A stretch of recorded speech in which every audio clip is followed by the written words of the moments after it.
Hello there, Headley, another fat bearded man talking about records. Welcome back if you've watched the first part of my record haul video. This is the second part about to start. If you've spent a bit of time between the two, I hope you had a nice time. If you've gone straight from part one to part two, you're clearly a glutton for punishment and need psychiatric analysis. Anyway, without further ado, here is part two. Cochise. Now, Cochise, this is Swallowtails, and Cochise are a English British folk rock band. This is their second album from 1971, and yeah, it's country rock. It's got a bit of hard rock. It's got elements of psychedelia on it as well. I suppose it's not that far from the 60s as well. Probably most notable for Mick Grabham. Who is the acoustic guitar and vocals, acoustic and electric guitar and vocals, who would go on to be in Procol Harum, and B.J. Cole, who plays pedal steel, who would become probably Britain's best known session player on the pedal steel, played with all kinds of people. It's a nice album, although I'm not sure I like what's his name, the Heath Robinson cover. It doesn't really fit the music, I don't think. It's a bit kind of fairies and things. But there's a German cover which looks a lot better. Lowell George, thanks, I'll eat it here.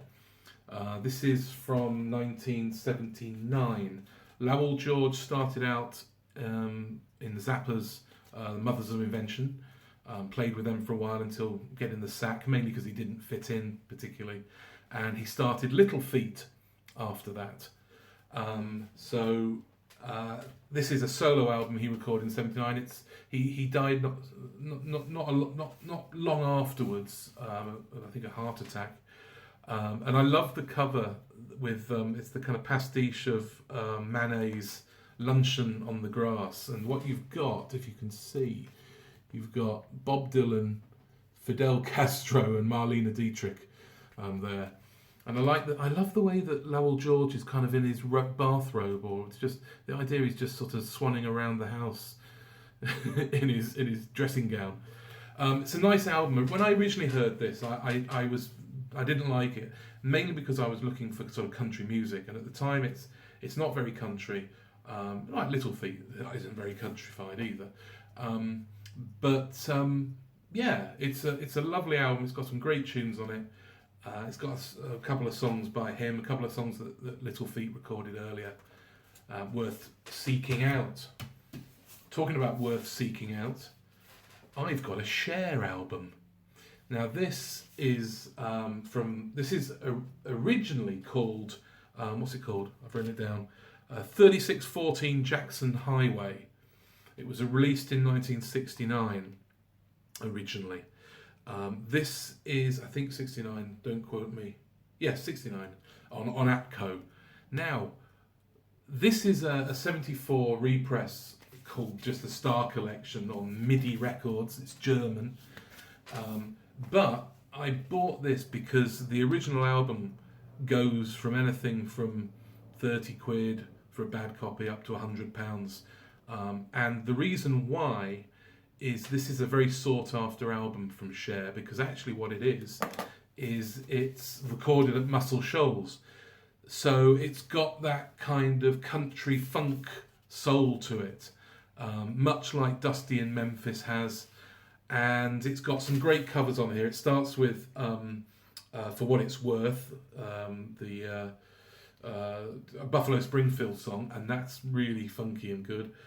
It's got a couple of Bob Dylan tunes on it. It's got Tonight I'll Be Staying Here With You, which is probably my favourite version.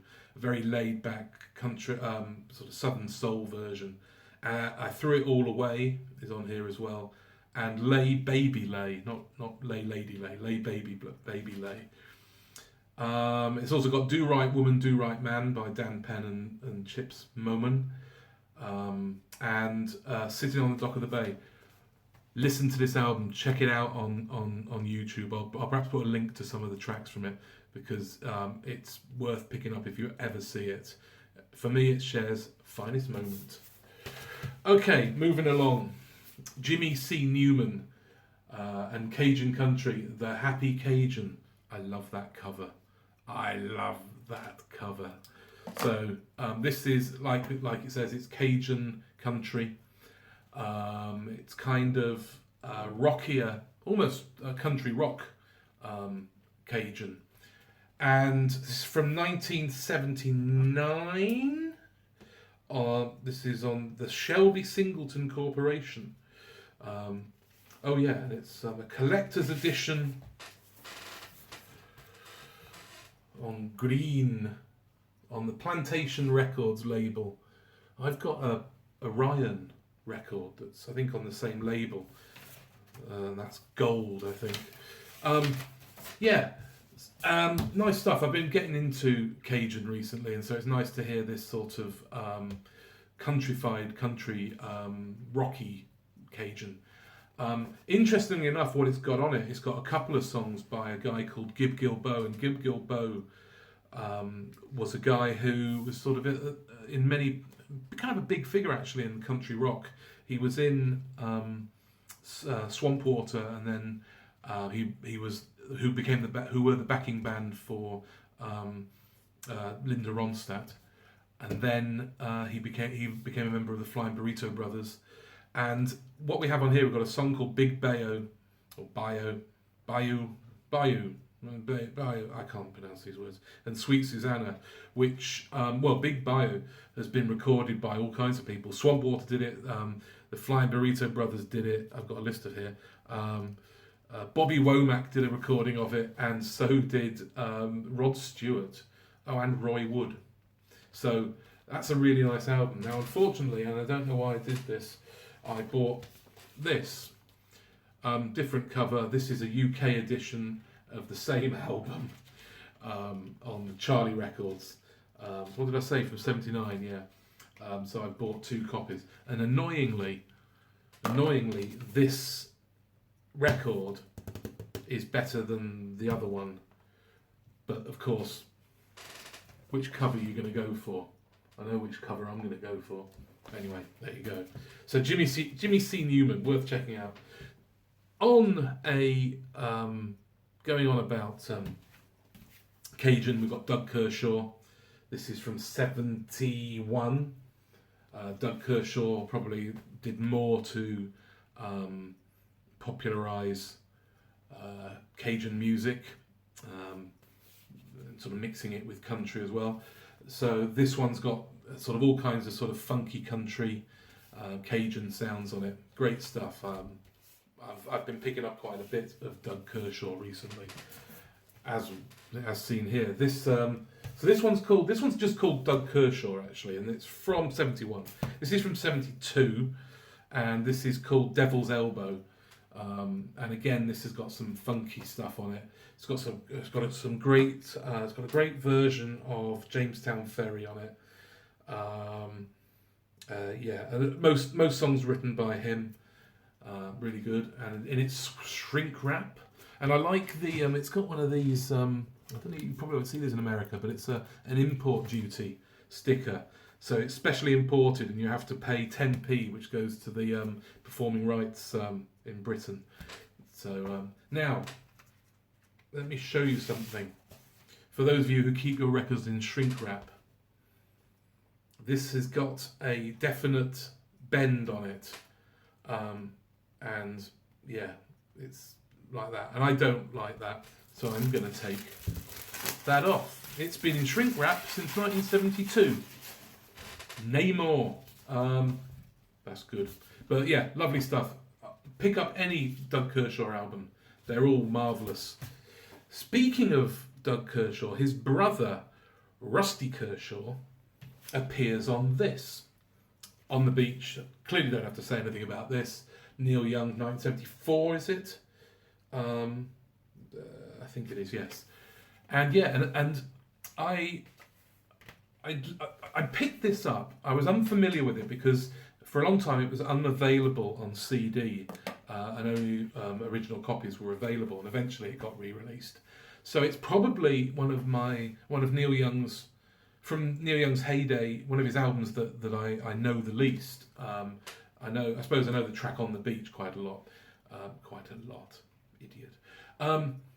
And apparently I had just listened, there's a great podcast that I've started listening to called Cocaine and Rhinestones. If you have any interest in country music, in fact, if you have any interest in music, I think you should listen to it, because it is a wonderful, almost academic look at country music. The guy knows what he's talking about. He shows you and plays clips that really explain what he's talking about, why certain music is important and interesting. And he did an episode about Doug and Rusty Kershaw, who started out together as kind of Cajun rock and rollers, famous for Louisiana Man.